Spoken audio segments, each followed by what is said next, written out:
What's up, guys? Just want to do a little video here on what helped me when I first got sober, when I first got out of jail, treatment center. Maybe it'll help some people might be struggling in the beginning.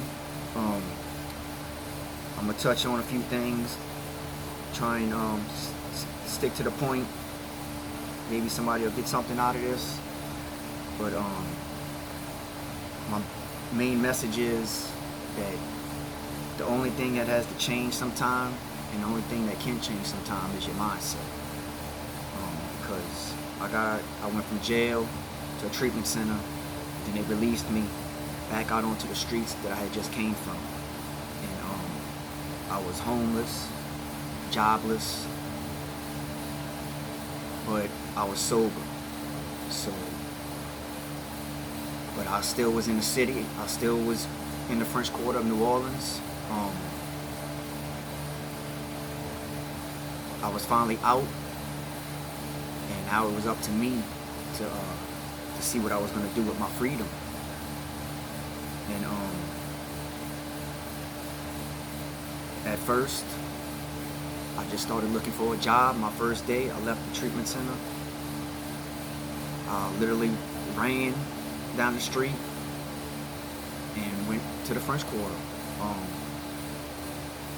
and started filling out applications, and still seeing everybody that knew that I used to hang with and get loaded with. They were still all there, but like I said, my point is, I feel God was just doing this to test me, or to really just see if I was gonna really go through with this. I didn't have some big great plan when I got out of the treatment center. I just knew I was tired of going to jail and hospitals and treatment centers, and something had to change. And slowly but surely, I started figuring things out. But so got out, homeless, running around, filling out applications. So you only can fill out applications so much, and only so many people is gonna do interviews with you that day, or it's a process. So I had to start figuring out where I was gonna sleep, what I was gonna eat.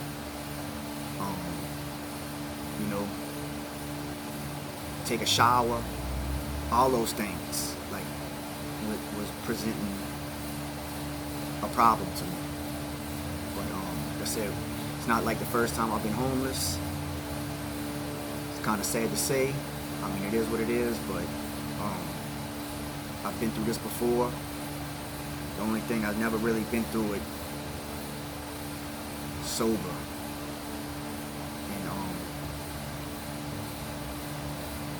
Kind of before, but we'll get to that later. So I had to start figuring out where I was gonna sleep, where I was gonna eat. And so I knew I had to go to an AA meeting, just to go try and find my sponsor and start getting a relationship with him. Was going to the AA meetings where I know he goes to him at, and didn't see him for a while.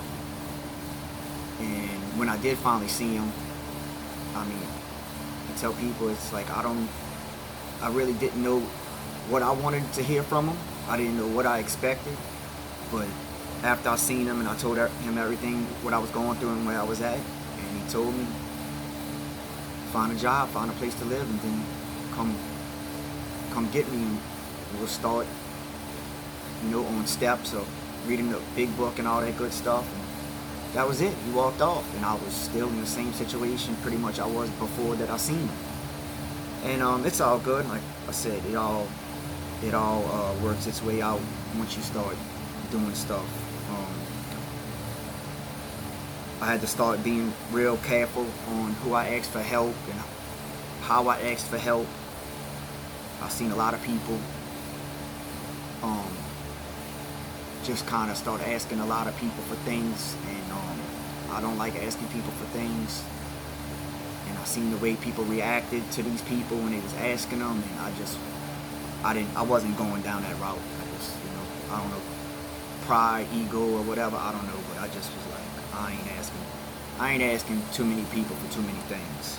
So that's when I was like, alright, I know where I could sleep at. So it was like food. They got a soup kitchen on Rampart. You can get a breakfast and lunch at certain times, Monday through Friday. So that was food, breakfast and lunch, Monday through Friday. Then you could go to the Rebuild Center. They'll feed you too as well. And you can take a shower and use the phone. And they have like resources to help homeless people. So that was a resource. And through these processes, I just started finding things out about myself, going to AA meetings, 2 and 3 a day, just listening to people that's been sober for a long time, filling out applications, just kind of waiting for something good to happen.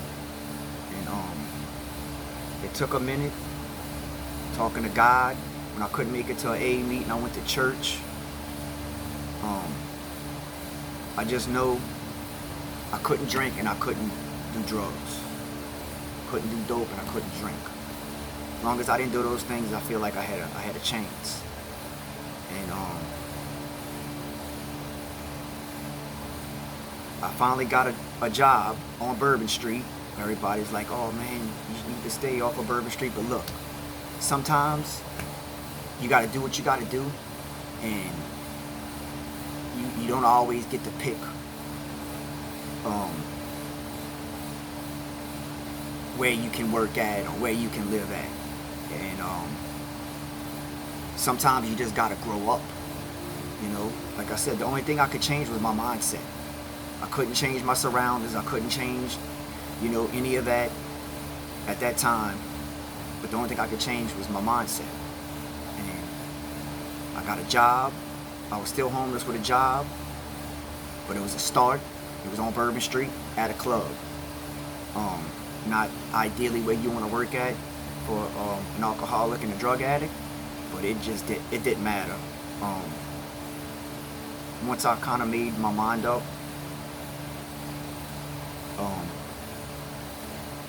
and like I surrendered, it was never really that much of a problem.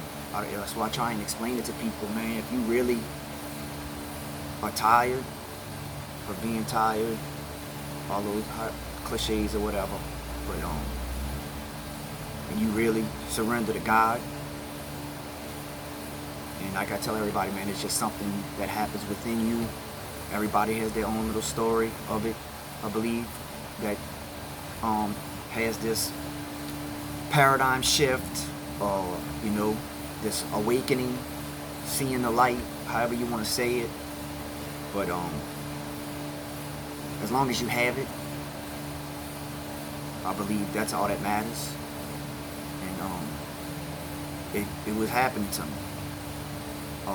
I didn't view alcohol the same way anymore. I really didn't view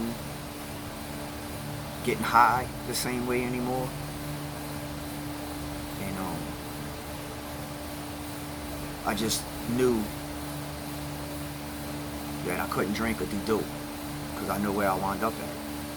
And so I'm gonna end this video. I just want to touch up on a few things. Like I had a job, I was still homeless. On the next video, I'll tell you about where my first place to live at was, and some other things. But just want to touch on, man, look, just because you're totally broke, and just because you're homeless and jobless, like once you make that decision and you start depending on yourself and stop asking people for so much help, you start realizing that you can really figure out a lot more than what you thought. And you kind of start, you get self-esteem through that. And you can build on that. And that's what I've been building on for the past over 2 years. So, see y'all on the next video. Thanks.